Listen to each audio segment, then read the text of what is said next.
নমস্কার বন্ধুরা, একটা গুরুত্বপূর্ণ আপডেট। তোমরা দেখছো তোমাদের YouTube channel study knowledge academy. এই মুহূর্তে একটা গুরুত্বপূর্ণ আপডেট, সেটা হচ্ছে WPKB এক্সাম নিয়ে এবং ওবিসি কেস নিয়ে একটা গুরুত্বপূর্ণ আপডেট আলোচনা করবো আজকের এই ভিডিওর মাধ্যমে। কাজে এই ভিডিওটা অত্যন্ত ইম্পর্টেন্ট, তাই স্কিপ না করে শেষ পর্যন্ত দেখো, কথাগুলো মন দিয়ে শুনো, আশা করছি একটু হলেও উপকার আসবে। ভিডিও শুরু করার আগে প্রথমত এবার রিকোয়েস্ট, তোমরা একটা ভিডিও দেখছো লাইক করো, চ্যানেল নতুন তাহলে সাবস্ক্রাইব করে দিও। নাও যারা টেলিগ্রাম চ্যানেল যুক্ত হন, link in the description, do join নাও। কারণ ছোটো বড় আপডেটগুলো ফার্স্ট অফ অল আমরা টেলিগ্রাম চ্যানেল প্রোভাইড করে রাখি। ওবিসি কেস নিয়ে নতুন সমীক্ষা শুরু হয়েছে, রাজ্যের পঞ্চায়েত স্তর থেকে ওবিসি কেস নিয়ে তোড়জোড় শুরু হয়েছে। এবার স্কুল কলেজ বিশ্ববিদ্যালয়ে ভর্তিতে ওবিসি কেস নিয়ে সমস্যা সৃষ্টি হয়েছে। এবার সরকার কোন পথে চলবে সেই নিয়ে একটা সংশয় তৈরি হচ্ছে। সুতরাং আজকে যে ভিডিওটা, তোমরা ওবিসি কেসের নেক্সট হিয়ারিং ডেট, ওবিসি সংক্রান্ত সমস্ত কিছু জানতে পেরে যাবে এবং অবশ্যই জানা দরকার, কারণ চাকরি প্রার্থীদের জন্য এই ওবিসি কেসের জন্য প্রায় চাকরি প্রার্থীদের জীবন থেকে 2 ইয়ার্স কিন্তু লস চলে গেল। দুটো গুরুত্বপূর্ণ বছর কোনো রিক্রুটমেন্ট হলো না ডিউ টু ওবিসি কেস। এই ওবিসি কেস নিয়ে কিছু গুরুত্বপূর্ণ কথা বলবো এবং তোমাদের WPKB এক্সাম নিয়ে ফার্স্ট অফ অল কিছু কথা বলবো। তোমরা ভিডিওটা শেষ অবধি দেখো। তো চলো ভিডিও শুরু করা যাক।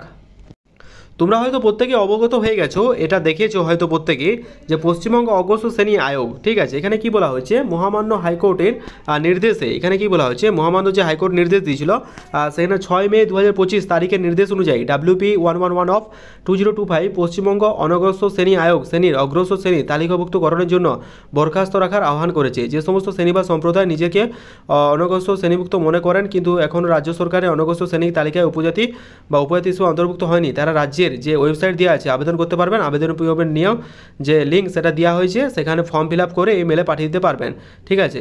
এইটা নিয়ে কিন্তু এই সমস্ত কাজে সকাল 10টা থেকে 5টার মধ্যে জমা করতে হবে, এটা কিন্তু স্পষ্টতই বলা হয়েছে। তার সাথে দেখো এখানে বলা হয়েছে আর একটা গুরুত্বপূর্ণ আপডেট, সেটা হচ্ছে পঞ্চায়েতের স্তর থেকে বিজ্ঞাপন দেওয়ার নির্দেশ।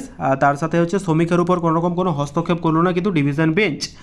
তার সাথে হচ্ছে ওবিসি শংসাপত্র সমীক্ষা এখন কিন্তু চলবে, তার উপর কোনোরকম কোনো করলো না, তোমার উপর কোনো রকম যে হস্তক্ষেপ সে ব্যাপারটা ডিভিশন বেঞ্চ করলো না। যেমনটা চলছিল সমীক্ষা, অবশ্যই একটা সমীক্ষা দরকার এবং ওবিসি কেসটা অতি দ্রুততার সাথে মেটাতে হবে, নাহলে WPKB এক্সামের কোনো কিছু হবে না। স্টিল নাও KPS আর প্রিলি রেজাল্ট কবে প্রকাশিত হবে সেই নিয়েও কিন্তু এখন সন্দেহের দানা বাঁধছে এবং সমস্ত রিক্রুটমেন্ট প্রসেস পুরোপুরিভাবে স্টপ হয়ে গেছে ডিউ টু ওবিসি কেস। এই ওবিসি কেস আমি তোমাদের বলে রাখছি, যদি না মিটে তাহলে কি WP বলো, কি KP বলো, কি PSC বলো, কি SSC বলো, কোনো এক্সামই কিন্তু কন্ডাক্ট হবে না, এটা কিন্তু তোমাদের জানিয়ে রাখছি। সুতরাং এই ওবিসি কেস সবদিকে এখন মাথা ব্যথার জিনিস। এই ওবিসি কেস না মিটলে কোনো এক্সাম হবে না। সুতরাং একটা বৃহত্তর আন্দোলন নামতে হবে এবং রাজ্যের ওবিসি শংসাপত্র যেমনটা চলছে সেটা যেমন সমীক্ষা চলতে থাকে এবং দ্রুততার সাথে তার রেজাল্ট কিন্তু প্রকাশ করা হয়, ঠিক আছে। এতটাই আবেদন সরকারের কাছে। তো জানি না বাকিটা কী হবে, আশা রাখছি সমস্ত কিছু ঠিকঠাক হবে। তোমরা কিন্তু নিজেদের প্রিপারেশান দেখো। দেখো আমি জানি যে এই প্রিপারেশান, এই ফেজটা অনেকটা খারাপ সময়ের মধ্যে দিয়ে যাচ্ছি আমরা, কিন্তু তাও কোনো কিছু করার নেই। এসব না ভেবে স্টিল নাও তোমরা কিন্তু প্রিপারেশান নিতে থেকো। তোমাদের পাশে সবসময় ছিলাম, আছি, থাকবো, এটা তোমাদের জানিয়ে দিলাম, ঠিক আছে। তো আজকের ভিডিও এতটাই অবধি, দেখে জানিও কেমন লাগলো। আর ভিডিও ভালো লাগলে লাইক করো, চ্যানেল তো তাহলে সাবস্ক্রাইব করে দিও। Thank you.